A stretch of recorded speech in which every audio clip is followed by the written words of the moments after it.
इसी एक क्वेश्चन को आप ध्यान से समझ लीजिए, बस आपका बेड़ा पार हो गया इस टाइप के क्वेश्चंस में हमेशा।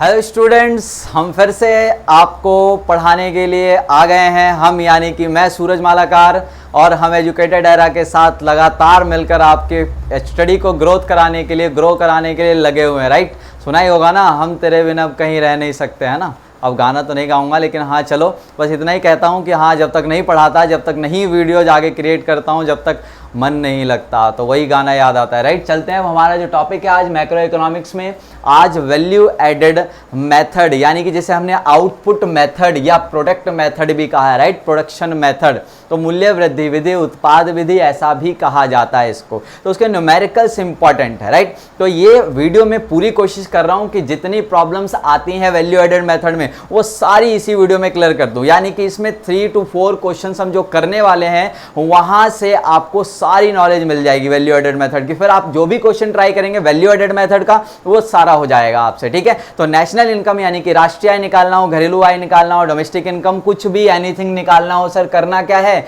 वैल्यू एडेड मेथड अगर यूज करना है, जिसके बेसिक्स आपको प्रीवियस वीडियो में दिए गए हैं, उसका लिंक चेक कर लीजिएगा अगर आप लोग पहली बार देख रहे हैं, और उसको चेक कर लीजिए पहले बेसिक इंफॉर्मेशन जो मैंने दी है, यानी कि उसे सिखाया है, वैल्यू एडेड मेथड के स्टेप्स बताए हैं, प्रॉब्लम्स बताई हैं, नोट पॉइंट्स बताए, उसे आप पहले कैरी कर लीजिए, उसके बाद इसमें कंटिन्यू कीजिए। और अगर आपने देख लिया है तो बने रहिए, हम लोग इसमें सारी प्रॉब्लम सॉल्व करेंगे, वैल्यू एडेड मेथड आपको पूरी तरीके से आ जाएगा। ठीक है, तो वैल्यू एडेड मेथड यानी कि मूल्य वृद्धि विधि, जो न्यूमेरिकल है उसका वो क्या है, कैसे है, उसे सीखना है आपको। तो देखिए हमारे पास एक न्यूमेरिकल है, calculate net value added at factor cost, यानी कि शुद्ध मूल्य वृद्धि निकालना है, साधन लागत पर शुद्ध मूल्य वृद्धि ज्ञात करने को कहा गया क्वेश्चन में। राइट, देखिए हमारे पास जो इंफॉर्मेशन है वो है सेल्स यानी कि बिक्री, क्लोजिंग स्टॉक यानी कि अंतिम स्टॉक, इनडायरेक्ट टैक्स दे रखा है आपको, अप्रत्यक्ष कर, ओपनिंग स्टॉक यानी कि प्रारंभिक स्टॉक दे रखा है, डेप्रिसिएशन दे रखा है आपको, डेप्रिसिएशन का मतलब आप समझ गए, यानी कि मूल्य ह्रास गिवन है, और इंटरमीडिएट कंजप्शन यानी कि आपके पास मध्यवर्ती उपभोग भी गिवन है। ठीक है जी, तो बिक्री, अंतिम स्टॉक, ये सारी चीजें गिवन है। आइए चेक करते हैं net value added at factor cost. Sir इसे हम स्टेप वाइज भी निकाल सकते हैं, ये प्रीवियस वीडियो में आपने देख लिया है, और या फिर सीधा एक फॉर्मूला भी हम इसका बना सकते हैं, जो फॉर्मूला बनाकर दिखाया था। तो आइए सॉल्यूशन करते हैं इसका। सर हमें कैलकुलेट करना है एनवीए एट एफसी। आइए फॉर्मूला था इसका sales plus change in stock minus intermediate consumption यानी कि IC minus depreciation minus NIT. Clear है, ये था आपके पास पूरा फॉर्मूला, आपको कंफर्म होना चाहिए। देखिए सर सेल्स गिवन है आपके क्वेश्चन में, राइट सर 100। ठीक है, चेंज इन स्टॉक देखिए आपके पास गिवन है सर, चेंज इन स्टॉक अगर गिवन नहीं है क्या फॉर्मूला लगाएंगे, closing stock minus opening stock always. ठीक है, ये आपको फॉर्मूले में बताया गया है। क्लोजिंग स्टॉक कितना है 20 माइनस ओपनिंग स्टॉक कितना है सर हमारे पास 10। राइट, चलते हैं आगे। अब हमारे पास है आईसी, इंटरमीडिएट कंजप्शन, अंतिम ये मध्यवर्ती उपभोग यानी कि रॉ मटेरियल की जो कॉस्ट है। ठीक है, परचेजेस ऑफ रॉ मटेरियल 50। चलिए इसके आगे चलते हैं हम लोग, माइनस डेप्रिसिएशन। देखिए डेप्रिसिएशन भी सीधा गिवन है आपको 12, माइनस एनआईटी की बात करूं तो sir NIT net indirect tax, शुद्ध अप्रत्यक्ष कर तो नहीं मिला। अब नहीं मिला तो उसका फॉर्मूला क्या होता था सर, आईटी माइनस सब्सिडीज। देखिए indirect tax minus subsidies, question में इनडायरेक्ट टैक्स मिल गया आपको, ये रहा सर 15 माइनस सब्सिडीज तो है ही नहीं सर क्वेश्चन में, यानी कि 0। पूरे स्टेप वाइज अगर चलेंगे तो आपका क्वेश्चन कभी भी गलत नहीं होगा। ठीक है, तो ध्यान रखिएगा पूरे स्टेप वाइज चलना है हर चीज़ के लिए। ये हो गया आपके पास 100 प्लस 10 माइनस 50 माइनस 12 और माइनस 15। ठीक है, इसको कैलकुलेट कर लेते हैं हम सर। ये हो गया आपके पास 110 और ये हो गया आपके पास 60 माइनस 12 माइनस 15। ठीक है, तो ये आपके पास हो जाएगा 1727 यानी कि 33।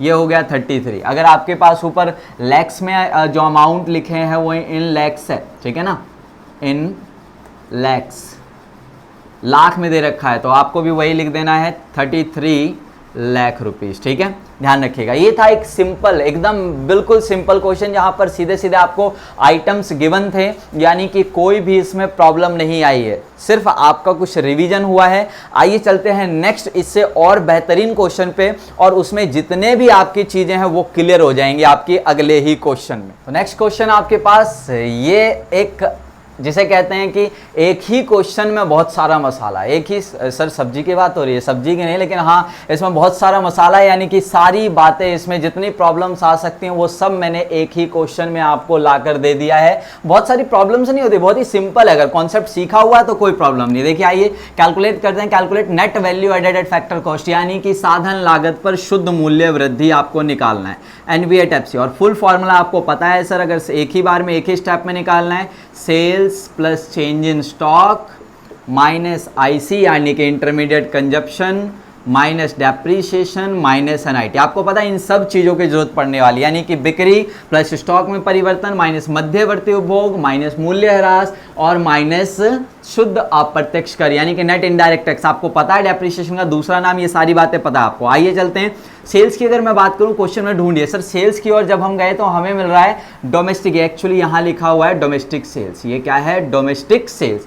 आप देखेंगे कि सेल्स नहीं डोमेस्टिक सेल्स है, तो आपको याद होगा जो सेल्स होता है टोटल 1 ईयर के अंदर जितना भी इकोनॉमी में सेल हुआ गुड्स एंड सर्विसेज का, उसमें डोमेस्टिक सेल्स यानी कि जितना देश के अंदर डोमेस्टिक टेरिटरी के अंदर बेचा गया है प्लस एक्सपोर्ट, दोनों चीजों को शामिल किया जाता है। सर सिर्फ सेल होता तो हम लोग सेल को ले लेते, लेकिन टोटल सेल, सेल का मतलब है टोटल सेल, और टोटल सेल कैसे निकाला जाता है? डोमेस्टिक सेल्स प्लस में एक्सपोर्ट, हमेशा ध्यान रखिएगा, ये बेसिक में भी क्लियरेंस दी हुई है आपको।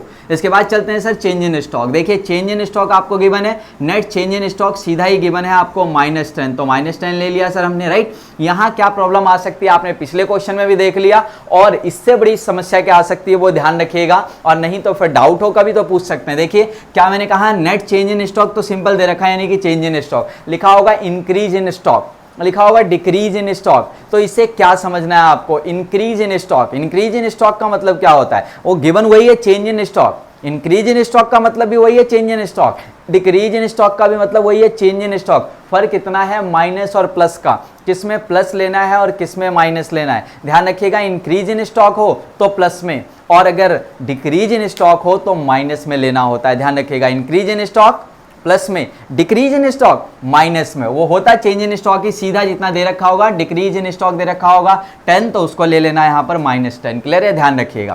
फिलहाल ये क्वेश्चन में ये पॉइंट सिंपल है। IC इंटरमीडिएट कंजप्शन, यानी कि परचेजेस ऑफ रॉ मटेरियल, जितना भी रॉ मटेरियल खरीदने में जो कॉस्टिंग आई, मध्यवर्ती उपभोग जिसे कहा जाता है, मध्यवर्ती लागत यानी कि कच्चे माल की खरीद, और जो भी प्रोडक्शन कॉस्ट आया, उत्पादन की लागत आई है, वो सारी चीजें चाहिए होती है। अब देखिए इस क्वेश्चन में इंटरमीडिएट कंजप्शन नाम की चीज तो कहीं नहीं है, लेकिन उससे रिलेटेड एक कंफ्यूज करने के लिए आपको दिया होता है सिंगल यूज प्रोड्यूसर गुड्स।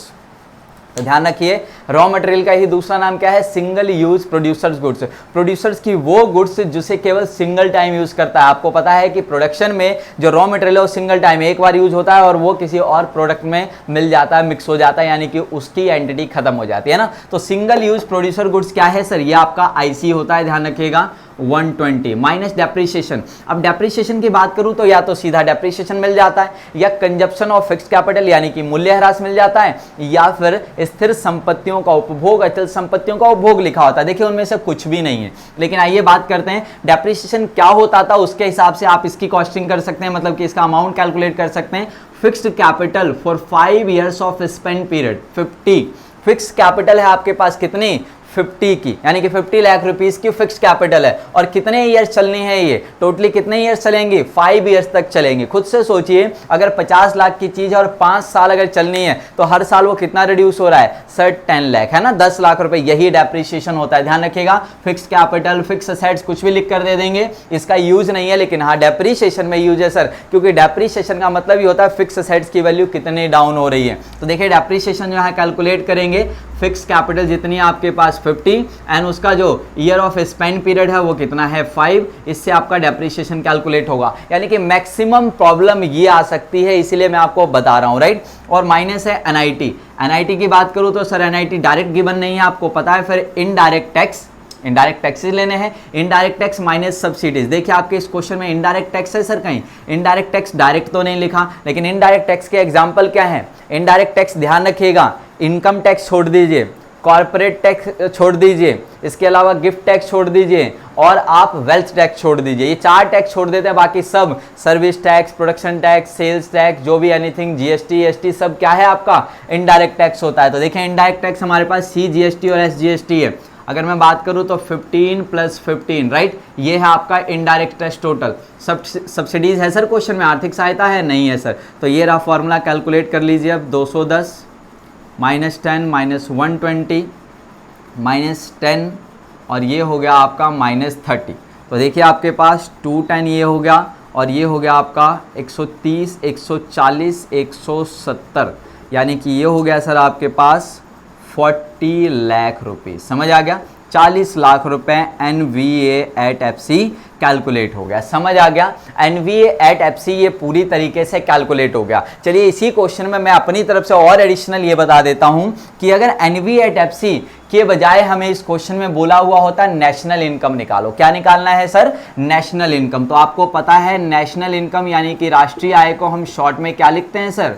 हम राष्ट्रीय आय को लिखते हैं NNP एट FC। ध्यान रखिएगा, NNP एट FC। और ये जो आपने कैलकुलेट किया NVA at FC, net value added at factor cost, यानी कि साधन लागत पर शुद्ध मूल्य वृद्धि, ये किसके बराबर माना जाता है? NDP at FC। ये आपको पहले भी बताया मैंने, NDP एट FC यानी कि घरेलू आय, यानी कि आपको पता है साधन लागत पर शुद्ध घरेलू आय के बराबर ही होता है। NVA एट FC कह लीजिए या NDP एट FC कह लीजिए। अगर मुझे नेशनल इनकम निकालना है तो आपको पता है बस दूसरे स्टेप में मैं नेशनल इनकम निकाल सकता हूँ।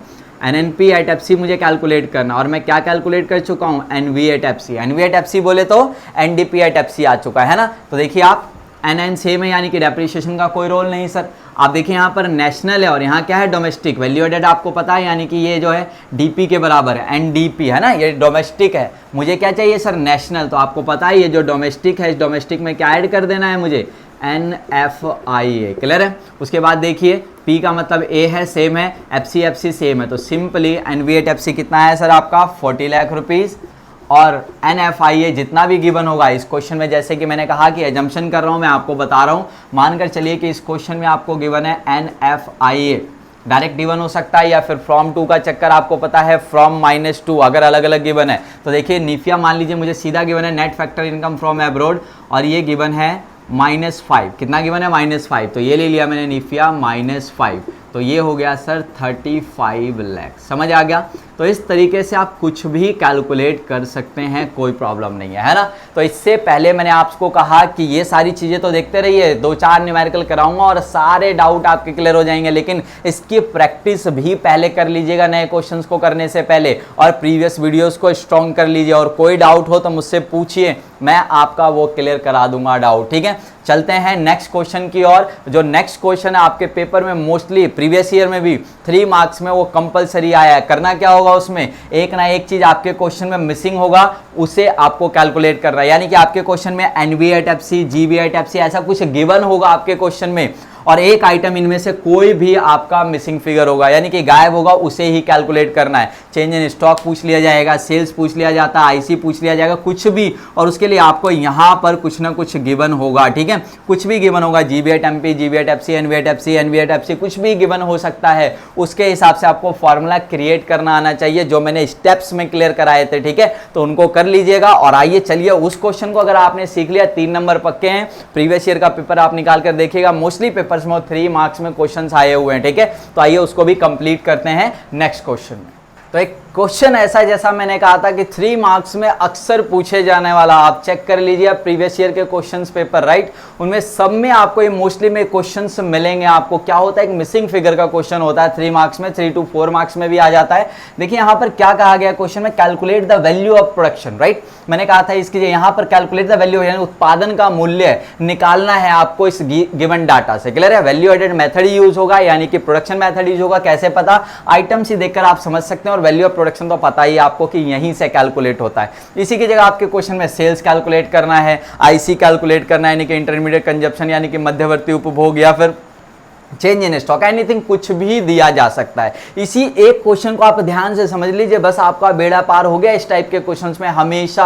और अगर प्रीवियस वीडियो को आपने सीखा हुआ है, फिर से वही कहा, तो देखते जाइए कि किस तरीके से इन क्वेश्चंस को करना होता है आपको। सिंपली आपके क्वेश्चन में मैंने कहा था कि कुछ ना कुछ आपके क्वेश्चन में गिवन होगा, NVA at FC, GVA at FC, GVA at MP, कुछ भी गिवन होगा 100%। और एक चीज जो भी निकालना है वो उस फॉर्मूले से कैलकुलेट हो जाने वाला है। तो देखिए अगर मैं बात करूं, हमारे क्वेश्चन में गिवन है net value added at factor cost, यानी कि NVA एट FC। ठीक है, NVA एट FC का पूरा फुल फॉर्मूला आपको पता है, जो आपको लिखवाया गया है, sales plus change in stock, sales plus change in stock, ठीक है सर, चेंज इन स्टॉक हो गया हमारे पास। इसके बाद क्या करते थे आप, माइनस इंटरमीडिएट कंजप्शन यानी कि मध्यवर्ती उपभोग, minus depreciation and minus NIT, ऐसा ही है ना सर। आइए मैं यहीं पर बता देता हूं, मानकर चलिए आपको इस क्वेश्चन में गिवन होता NVA एट MP, क्या गिवन होता है सर, NVA एट MP यानी कि net value added at market price, यानी कि बाजार कीमत पर शुद्ध मूल्य वृद्धि। तो आपको क्या करना होता है, आपको पता है NIT इस फॉर्मूले में नहीं लिया जाएगा, NIT इस फॉर्मूले में नहीं आएगा, sales plus change in stock minus IC minus dep, क्योंकि ऑलरेडी वो मार्केट प्राइस पे मुझे निकालना है ना, तो मार्केट प्राइस पे निकालना होता था। उसका रीजन समझाते हैं अभी। अगर मान लीजिए आपके इसी क्वेश्चन में होता GVA एट FC, क्या होता है सर, GVA एट FC, फिलहाल NVA एट FC है, GVA एट FC यानी कि gross value added at factor cost, यानी कि साधन लागत पर सकल मूल्य वृद्धि। तो देखिए sales plus change in stock minus IC minus NIT होता है, डेप्रिसिएशन नहीं होता क्वेश्चन में। क्यों सर, क्योंकि ग्रॉस से स्टार्ट होता अगर, है ना। ये सारी चीजें वीडियो में आपको क्लियरेंस दे रखी है मैंने, क्योंकि आप ध्यान रखिए सबका रीजन एक ही है। आपको पता होगा sales plus change in stock minus IC, अगर सिर्फ मैं इतना लिखता हूं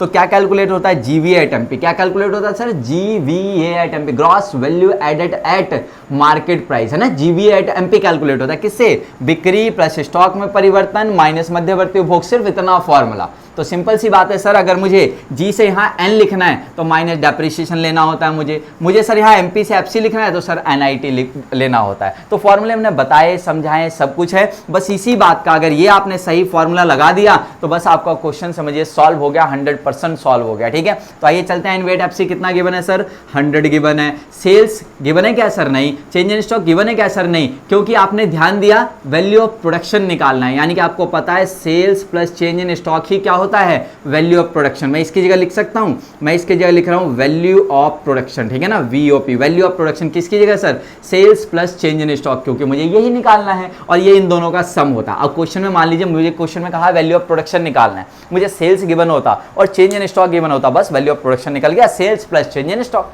sales plus change in stock.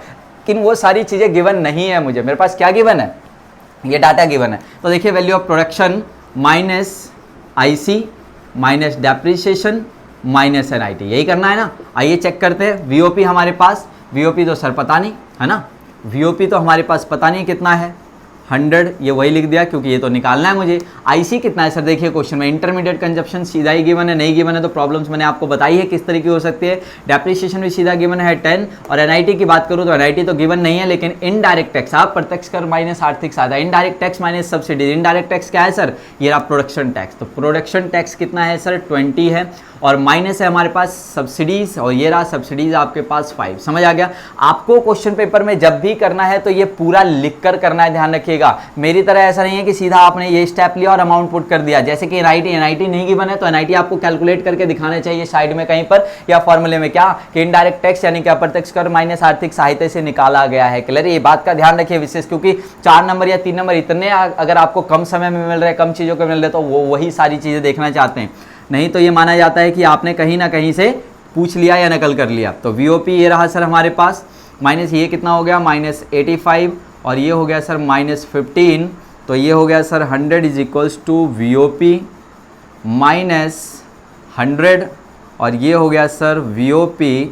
Is 100 plus 100, ये हो गया सर 200। क्लियर है। तो जो भी गिवन होगा इन्फॉर्मेशन अगर मान लीजिए इन लैक्स है तो आपको भी जो आंसर कैलकुलेट करना होगा वो किस में कैलकुलेट करना है, क्या लिखना है आपको, लाख, है ना, 2 लाख रुपीज़। क्लियर है। तो इस तरीके से आपका ये आंसर आ गया। वैल्यू ऑफ प्रोडक्शन कितना है सर, 2 लाख रुपीज़। समझ आ गया। मिसिंग फिगर वाला क्वेश्चन अगर आपने ये बातें समझ ली, उन वीडियोस को देख लिया, आपने इन क्वेश्चन की प्रैक्टिस कर ली, तब तो फिर बेड़ा पार हो गया। और इस चैप्टर में यानी कि इस टॉपिक्स में वैल्यू ऑफ प्रोडक्शन में आने वाला लास्ट एक सबसे कठिन क्वेश्चन की बात करूं जो सभी बच्चों को कठिन लगता है, आज मैं उसे आसान बना दूंगा। आइए देखते हैं वो लास्ट क्वेश्चन क्या है, कैसे करना है, फिर आपका ये सारा कॉन्सेप्ट क्लियर हो जाएगा। अब हमारे पास जो क्वेश्चन है वो है एक ऐसा क्वेश्चन जहां पर आपसे पूछा गया है कि calculate net value added at factor cost, वही साधन लागत पर शुद्ध मूल्य वृद्धि फॉर जापान।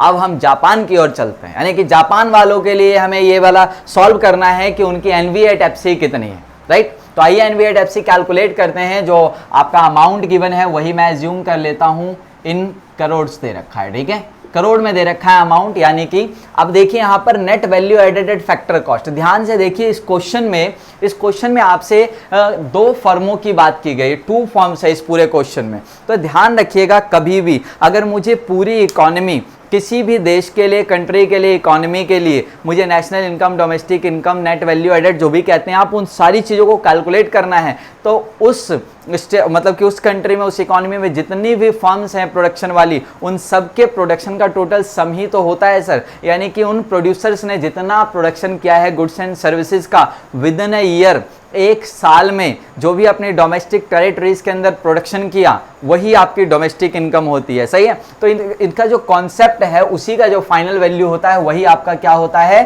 टोटल, जो जिसे कहते हैं यहाँ वैल्यू ऑफ प्रोडक्शन, राइट। अब हम लोग बात कर रहे हैं यहाँ पर कि देखिए 2 फॉर्म से क्या करना है, उसमें आपको ध्यान से समझिए।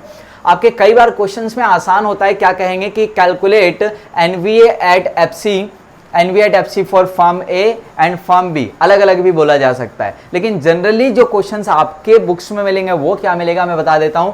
Calculate gross value added at market price, gross value added at market price for firm A and firm B, आपको ये बोला जाएगा। ठीक है। उससे थोड़ा सा एडवांस लेवल का क्वेश्चन मैंने यहां पर बताया आपको कि नेट वैल्यू एडेड निकालना है मुझे जापान यानी कि पूरे एक इकोनॉमी का निकालना है, फर्म ए फर्म बी कुछ भी मेंशन नहीं है। तो ध्यान रखिएगा इस क्वेश्चन में आपको कैसे करना होता है। यहां पर फर्म 2 है, फर्म 3 भी आ सकती है, राइट। इसी की जगह प्राइमरी सेक्टर, सेकेंडरी सेक्टर और टर्शियरी सेक्टर भी आपको बोला जा सकता है, यानी कि वही फर्म की जगह 3 सेक्टर, इकोनॉमी को 3 सेक्टर्स में डिवाइड करते हैं, प्राथमिक क्षेत्र, द्वितीयक क्षेत्र और तृतीयक। तो वैसे ही जैसे ये फर्म है ए बी और सी फर्म हो सकती है, वैसे ही वो 3 सेक्टर हो सकते हैं। समझ आ गया। तो दोनों में ही सिमिलर मेथड ही यूज करना है। तो ध्यान रखिए मैं आपको बता रहा हूं यहाँ पे अगर मुझे निकालना है फॉर जापान यानी कि NVA at FC, right, Japan का पूरा एनवीए एट एफसी निकालना है मुझे पूरे जापान के लिए, पूरी इकोनॉमी का। तो मुझे क्या करना होगा, ध्यान रखिए यहाँ पर एनवीए एट एफसी निकालने के लिए हमें सबसे पहले निकालना होगा GVA at MP of firm A का जीवीए एट एमपी, फिर इसमें प्लस कर मतलब दूसरा निकालना पड़ेगा GVA at MP of firm B का जीवीए एट एमपी। तो देखिए दोनों चीज़ों को निकालकर हमारे पास टोटल इकोनॉमी का यानी कि जापान का जीवीए एट एमपी हो जाएगा। फर्म कितने हैं हमारे इस इकोनॉमी में, 2 ही फर्म है सर। 3 फर्म होते तो तीनों का मुझे जीवीए एट एमपी निकालना होता, ध्यान से समझ लीजिए। तो देखिए 2 फर्म है, दोनों का निकाल लूंगा, इससे टोटल इकोनॉमी का जीवीए एट एमपी हो जाता है। अब करना क्या है सर, मुझे एनवीए एट एफसी करना है, तो माइनस वही डेप्रीशिएशन, क्लियर है, माइनस डेप्रीशिएशन और क्या करना है सर, माइनस एनआईटी, क्योंकि आपको पता है जीवीए एट एमपी का फॉर्मूला कहां तक हो जाता है, sales plus change in stock minus IC. तो दोनों फॉर्म का हमने ऐड कर दिया, पूरी इकोनॉमी का हो गया जीवीए एट एमपी, और हमें एनवीए एट एफसी बनाने के लिए माइनस डेप माइनस एनआईटी अलग से करना होगा, क्योंकि ये आपको कॉमन नहीं दिया होता, मतलब कि ये कॉमन दिया होता अलग अलग, यानी कि फॉर्म ए का अलग फॉर्म बी का अलग नहीं दिया होता। सर अगर फॉर्म ए का डेप्रिसिएशन भी अलग हो, एनआईटी भी अलग हो, तो बिल्कुल सही कह रहे हैं आप, एनवीए एट एफसी फॉर्म ए का निकाला जा सकता है, फॉर्म बी का भी अलग से एनवीए एट एफसी निकाला जा सकता है, फिर दोनों का सम कर लेंगे और पूरी इकोनॉमी का एनवीए एट एफसी होगा। लेकिन जनरली क्या होता है कि आपको यहाँ पर डेप्रिसिएशन और एनआईटी और नीफा ये सब सारी चीजें सेपरेट दी होती हैं, क्लियर है। तो ध्यान रखिएगा ये करना है। आइए कैलकुलेट करते हैं जीवीए एट एमपी। सबसे पहले यहां पर हम लोग GVA at MP for firm A का जीवीए एट एमपी कैसे कैलकुलेट करते हैं सर, आपको याद होगा, sales plus change in stock minus IC, ऐसा ही होता है ना sir, sales plus change in stock minus IC. आइए चेक करते हैं फर्म ए की सेल्स कौन कौन सी है। देखिए लिखा हुआ है सेल्स बाय फर्म बी, सब कुछ लिखा हुआ है ना, ये देखिए यहाँ पर लिखा हुआ है डोमेस्टिक सेल्स बाय फर्म ए, कितना है सर, 800। डोमेस्टिक सेल्स आपको याद आ गया होगा, डोमेस्टिक सेल्स है तो एक्सपोर्ट भी उसका चेक करना चाहिए हमें। देखिए एक्सपोर्ट बाय फर्म ए भी लिखा हुआ है 1200, समझ आ गया, ये सेल्स कंप्लीट हो गई सर, क्लियर है। अब चलते हैं चेंज इन स्टॉक की ओर। देखिए चेंज इन स्टॉक की बात की गई है यहाँ पर, एक्सेस ऑफ किसके लिए चेक करना है सर, ए के लिए। देखिए एक्सेस ऑफ ओपनिंग स्टॉक, क्या ज्यादा है सर, ओपनिंग स्टॉक ज्यादा है किससे, क्लोजिंग स्टॉक से। Excess of opening stock than closing stock than the closing stock, ठीक है। ओपनिंग स्टॉक ज्यादा है किससे? क्लोजिंग स्टॉक से, फॉर्म ए के लिए, यानी कि प्रारंभिक स्टॉक ज्यादा है अंतिम स्टॉक से। कितना? 20। तो देखिए आपको 20 दे रखा है, सीधा change in stock he given है, ज्यादा है, ओपनिंग स्टॉक ज्यादा है, क्लोजिंग स्टॉक ज्यादा है, कुछ भी गिवन है सर, चेंज इन स्टॉक है। फर्क कितना है? माइनस और प्लस का। ओपनिंग स्टॉक ज्यादा है क्लोजिंग स्टॉक से, तो समझ जाइए कि आपको माइनस में लेना है। क्यों माइनस में लेना है सर? ओपनिंग स्टॉक ज्यादा है, फॉर्मूला क्या होता है चेंज इन स्टॉक का? Closing minus opening. तो क्लोजिंग आपका कम है, ओपनिंग ज्यादा है क्वेश्चन में, समझ जाइए माइनस में लेना है, यही ध्यान रखना है, ठीक है। इसके बाद चलते हैं सर हम लोग माइनस आईसी। देखिए इंटरमीडिएट कंजप्शन, कहां से उन्होंने रॉ मटेरियल खरीदा? देखिए सीधा आपको आईसी नहीं दिया हुआ है फॉर्म ए का, चेक कीजिए कहां से फॉर्म ए ने खरीदा। देखिए आपसे लिखा हुआ है purchases from abroad by form A. Form A ने एब्रोड से खरीदा, कितना? 150 रुपए, यानी कि जो भी है 1.5 करोड़ रुपए, ठीक है। ये आ गया आपका ये परचेजेस फ्रॉम एब्रोड। देखिए और कहाँ है जहां ए ने कुछ और खरीदा हो, तो बाहर से विदेशों से खरीदा है, यानी कि फॉर्म ए द्वारा विदेशों से क्या खरीदा होगा? रॉ मटेरियल ही माना जाएगा, ध्यान रखिए। आगे चलते हैं सर, यहाँ पर और क्या है? Purchases by form A from form B, यानी कि देखिए देश में इतना खरीदा उन्होंने, 90 का ये देश में भी खरीदा। ये सब रॉ मटेरियल की कॉस्ट में आ रहा है उनके, है ना। इसके बाद चेक कर लीजिए कुछ और तो नहीं खरीदा, कहीं फॉर्म सी, फॉर्म डी, कोई और भी अदर हो सकता है जिनसे फॉर्म बी के अलावा अदर से भी कुछ खरीदा हो, तो सर ऐसा तो नहीं है इसमें कुछ भी। तो आइए कैलकुलेट करते हैं, ये फॉर्म ए का कैलकुलेट हो जाएगा 2000 रुपीज़ माइनस 20, और ये हो गया सर 240, ठीक है। तो आइए कैलकुलेट करते हैं यहाँ पर, ये हो गया सर आपके पास 2000 और ये हो गया माइनस 260, तो ये हो गया आपके पास सर 18, यानी कि 1740 करोड़ रुपए, सही है। ये निकल गया आपका जीबी आइटम भी, किसके लिए सर? फॉर्म ए के लिए। आइए चेक करते हैं फॉर्म बी के लिए। देखिए आपके पास यही सेम तरीका होगा। अब क्या निकालना है sir? GB at MP for form B के लिए। तो सेम फार्मूला सर, वही sales plus change in stock minus IC, है ना। सेल्स प्लस, आइए देखते हैं बी की सेल्स कितनी है। देखिए sir, sales by form B कितना? 1000। सेल्स बाई फॉर्म बी कितना है सर? 1000। देखिए और तो कुछ नहीं, सेल्स है तो टोटल ही है जनरली, ठीक है। चलते हैं आगे, सेल्स के बाद क्या करना है सर? Change in stock. देखिए चेंज इन स्टॉक यहाँ लिखा है, excess of closing stock than the opening stock for form B. Form B के लिए क्या है सर? क्लोजिंग स्टॉक ज्यादा है, ओपनिंग स्टॉक कम है, तो सर चेंज इन स्टॉक दे रखा है आपको, मैंने बताया, और प्लस में ही लेना है क्योंकि क्लोजिंग ज्यादा है, ओपनिंग कम है। ये आ गया sir change in stock. Minus क्या करना है सर? आईसी, यानी कि इंटरमीडिएट कंजप्शन, जितने भी रॉ मटेरियल्स वगैरह खरीदे गए किसके द्वारा? फॉर्म बी के द्वारा। आइए चेक करते हैं फॉर्म बी ने कहाँ से क्या क्या खरीदा है। देखिए यहाँ पर साफ साफ लिखा होगा, फॉर्म बी ने कहाँ से खरीदा है? Purchases by form B from form A. तो ये क्या है सर? यही इसका रॉ मटेरियल है, यानी कि इंटरमीडिएट कंजप्शन। कहीं और तो कुछ नहीं है, चेक कर लीजिए। नहीं सर, इसके अलावा कुछ भी नहीं है। एक्सपोर्ट था, एक्सपोर्ट बाई फॉर्म ए, वो सब उसका था। फॉर्म बी का परचेजेस और नहीं है, समझ आ गया। तो ये हो गया सर यहाँ पर आपका इंटरमीडिएट कंजप्शन, ये हो गया 1040 माइनस 200, और ये हो गया सर आपके पास 840 करोड़ रुपीस, ठीक है। बस दोनों का जैसी जीबी आइटम पी आ गया सेपरेट, अब क्या करना है? दोनों को सम कर लेना है यहाँ पर आपका, और दोनों के आंसर से आपका कैलकुलेट हो जाएगा क्या चीज़?